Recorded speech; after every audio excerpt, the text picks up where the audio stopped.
Good morning, everyone. Thank you for taking the time to join us this morning. This is actually a topic that is near and dear to my heart. So I am Laura Madsen. My title is BI Evangelist. I'm a healthcare services lead. So I happen to focus on healthcare. And data quality, as you can all imagine, in healthcare is something that we all care a great deal about. It's incredibly important. And one of the things that we focus on a lot when we talk about any kind of BI deployment for Lancet. So today I'm going to talk a little bit about data quality and how it's being framed now in our, what I like to call the brave new world of, I'm going to use big data in air quotes. We'll talk about that a little bit later. Today's agenda, just quickly, the impact of big data for data quality. And then modifications to those data quality processes for some of the issues that we're facing today. And we'll talk a little bit about, what those need to look like and the shape that they need to take. And then the role of data governance and data quality. And I just don't think that, we can skip that aspect of the work, right? I mean, we have to manage these data. I liken data to water, and it will find the path of least resistance. And it will go in places you don't want it to go, and it will do things that you don't want it to do. And so if you're not managing those things appropriately, that can be a real challenge for you long term. And then I like to end everything with 3 things you can do, or 5 things you can do, really pragmatic, very focused steps that you can do to try to rein some of the challenges in. So I know when we started, I saw a show of hands, and most folks were on the IT side. Is that true? I am not an IT person. Please don't hold it against me. My husband doesn't, but we have interesting conversations at home. But I am a BI person. I've been doing this for 15 years, and so data, from my perspective, is incredibly important. And a couple of years ago, you started hearing these whispers of big data, this big data thing, big data. And if you work with me for very long, you'll find that I really dislike that term. So I'm just curious, we're all friends here, right? Let's pretend we're in Vegas for a few minutes. How many people dislike the term big data? Yeah, a good chunk of the room. So my challenge is, what the heck does that mean, right? What does big data mean? And of course, the 3 V's is the most popular definition or terminology that's been referenced to big data. The Gartner analyst identified these 3 V's in the 90s, I think, when he started to see, Doug Laney, I believe it was, started to see some of the attributes of big data. So it's volume, velocity, and variety. I like to say that the interesting thing about big data is we've always had it. We've always had more data than we can use. There's fundamentally nothing different, except now that we have a lot of marketing wrapped around this concept of big data. So you could have had small data and still been overwhelmed with the volume, velocity, and variety of it. There's nothing really fundamentally different, except it's been termed, right? It's been coined. What was that? Yes, exactly. I mean, I joke. I wrote a while ago that the cloud was another one of those terms, right? That came out, and all of a sudden it meant something, right? It was something that people that were outside of the work that we do could actually tie themselves to. And I used to get really mad at that Microsoft commercial that had these people delayed at the airport, and the gentleman says to his wife or partner, he says, "To the cloud!" And then they pull out their laptop, and magically the airport's transformed into this wonderful place where they can watch TV. And I would start throwing things at the TV, that's not the cloud. Number one, and number two, we've always had clouds. They were called server farms, but we just didn't have Microsoft's marketing budget. So, that's the interesting thing. And for the work that you guys do in particular, ETL architects and developers, these kind of marketing things can be very much a distraction away from the work. And the work is critically important, right? We have to get high quality data into our warehouses to improve business usage. That's what we really need to do. And when we talk about big data and marketing and all of those kinds of aspects to it, I would propose that there's another V. And of course, we've all heard that there's 8 V's or 9 V's in reality. But I think the one that we often lose sight of is value, right? I don't care if you have 14 million click streams. What does it get you?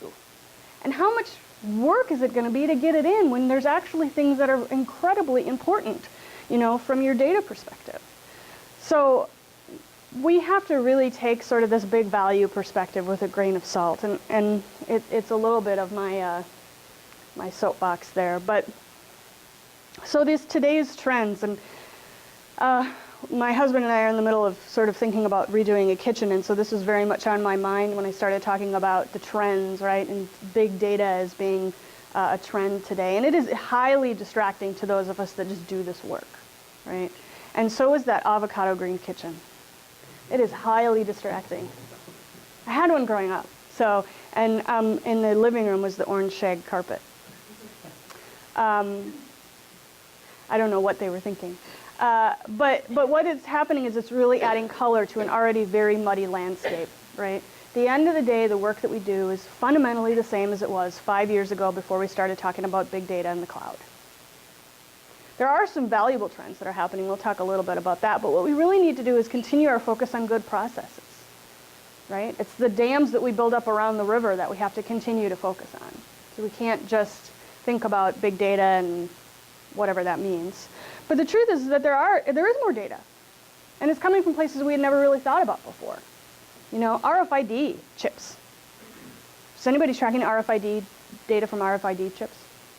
I started having this conversation a couple years ago with an organization that, because I'm in healthcare, right, embeds data into RFID chips. I never really thought about that. So there is more data, and that does introduce more challenges. It does introduce more things that you have to think about. But the focus really should be, continuing should be, to get that data, that certified data, into your end users' hands. So I feel like, and I've always felt this way, that data governance is a really great way to do that. So I'm curious, as a show of maybe, I don't know, hesitant hands, how many of you have an actual data governance function, a program that is up and running and managed appropriately? Good gravy. Starting? Okay. BioScript. I was really hoping to see a lot more show of hands. Because I do believe that without that framework of governance, that data is just bits and bytes, right? And the key thing, and we all know this because we've all been there, and this is the hardest reality of our job, is that if the business doesn't understand or agree with the data definitions in that warehouse, they will not adopt it.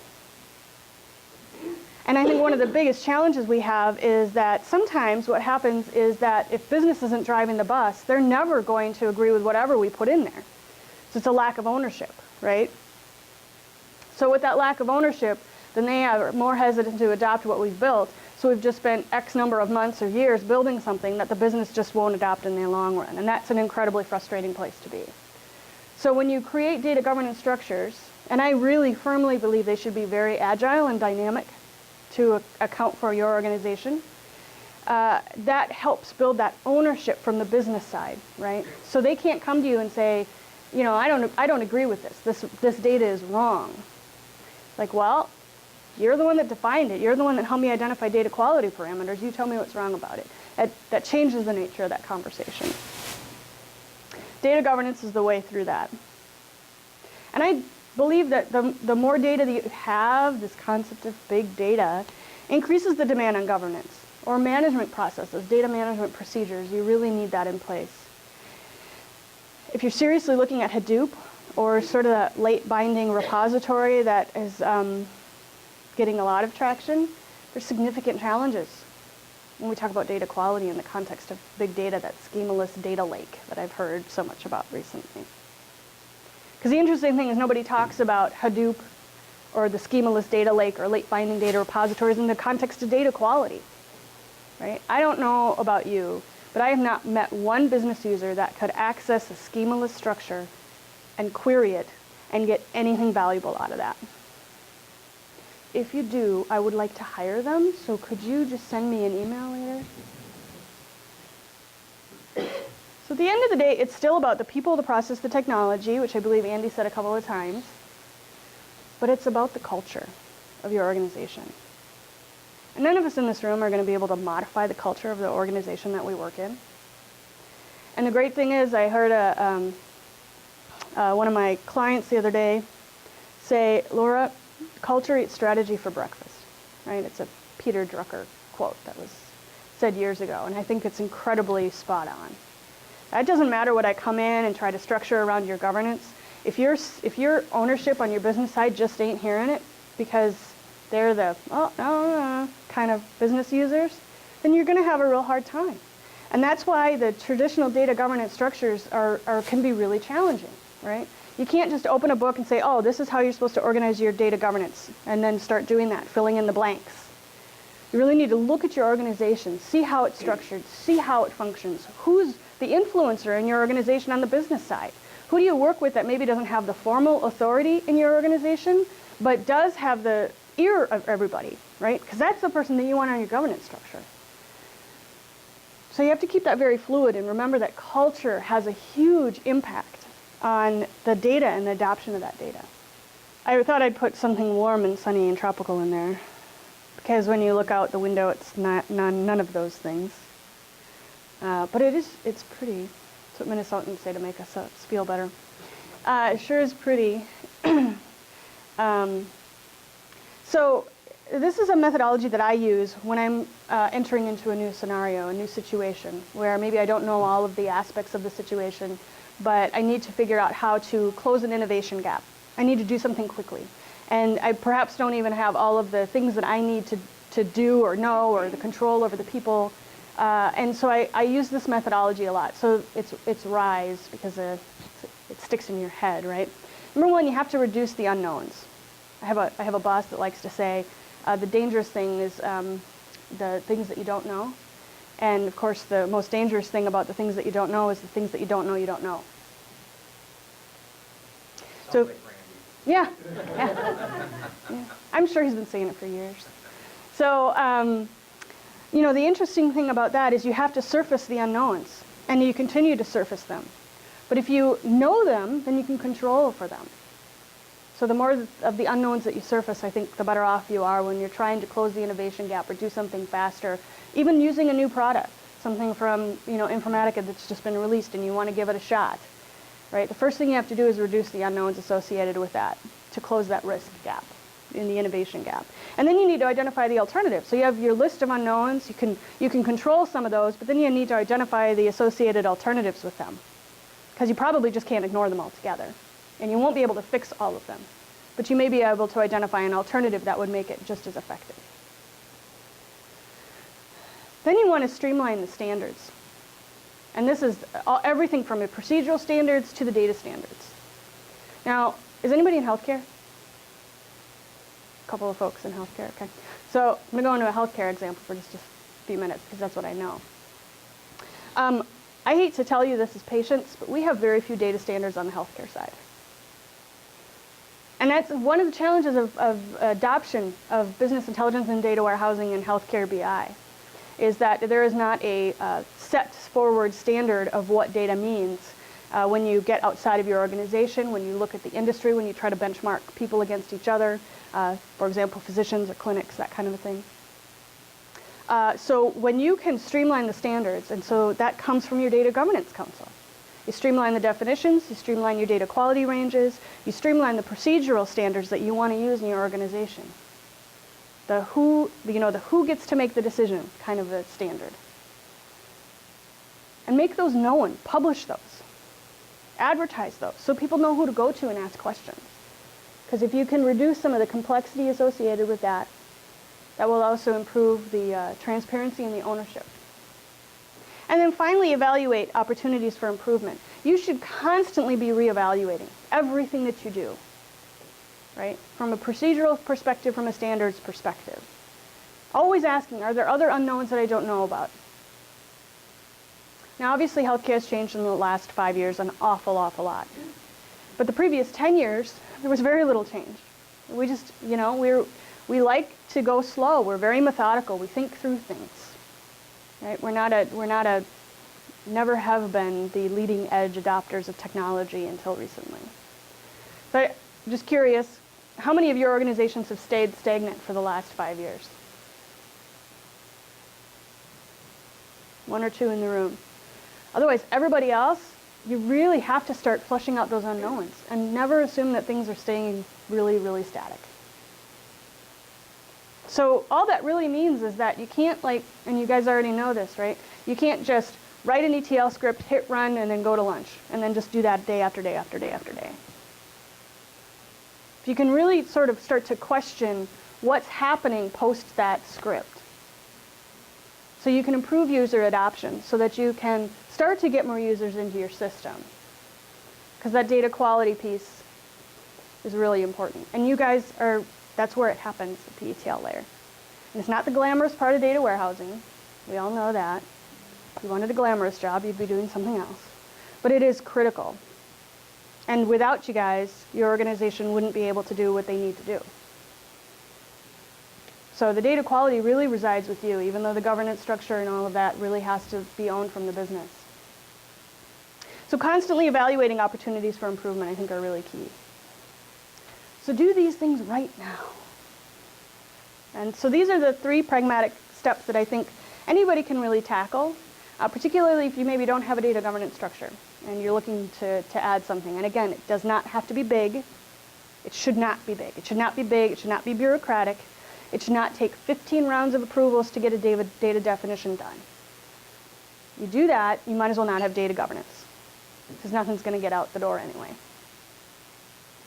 So you need to really update your data policies to account for, quote unquote, big data, okay?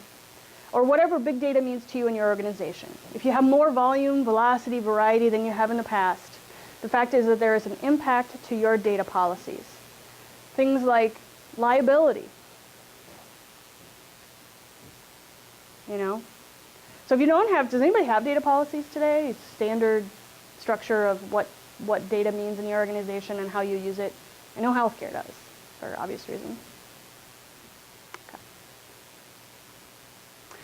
You're going to have to adapt to new technologies and methods. And I think today's demo was a pretty good example of that, right? Particularly when we start talking about the Hadoops of the world, because that is a sort of a new unknown thing that we all have to figure out, right? It's here, and some of us are going to use it and some of us won't. Some of us will use it in the context of a traditional data warehouse, more like a modern data platform with 3 tiers of data. Others of us will just start to dabble in it. But if you're using Hadoop or a schemaless-like data layer, that will fundamentally change how you do a lot of things in your data warehouse.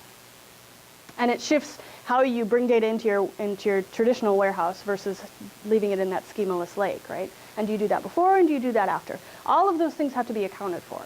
And you can do that through your methods and updating those data policies. So there's obviously new technologies that you're going to have to adapt to, and I think Informatica has a couple of great ones. And then finally, you need to address the organizational impacts. And I know as IT professionals, maybe you feel like that's not really your job, but maybe you could have a conversation with somebody that aligns more closely to that actually being their job.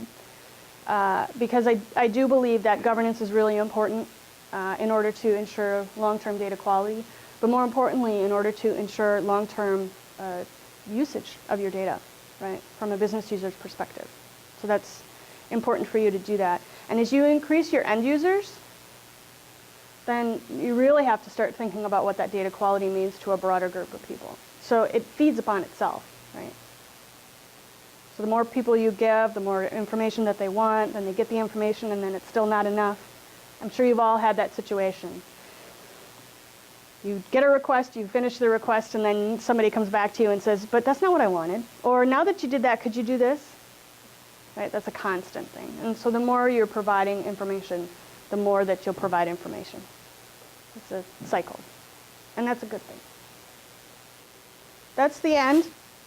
And if you ever need to contact me, maybe talk about data governance, you can do that here. And on Twitter, if anybody tweets, I primarily tweet about work, but every once in a while you'll see something pop in about my son. My son, who does some funny things. He's 6 years old, so he does some really random things. That's why the Elastigirl picture was up there. It's not that I'm purposely watching cartoons. So. Thank you very much for your time. Thank you, Lana.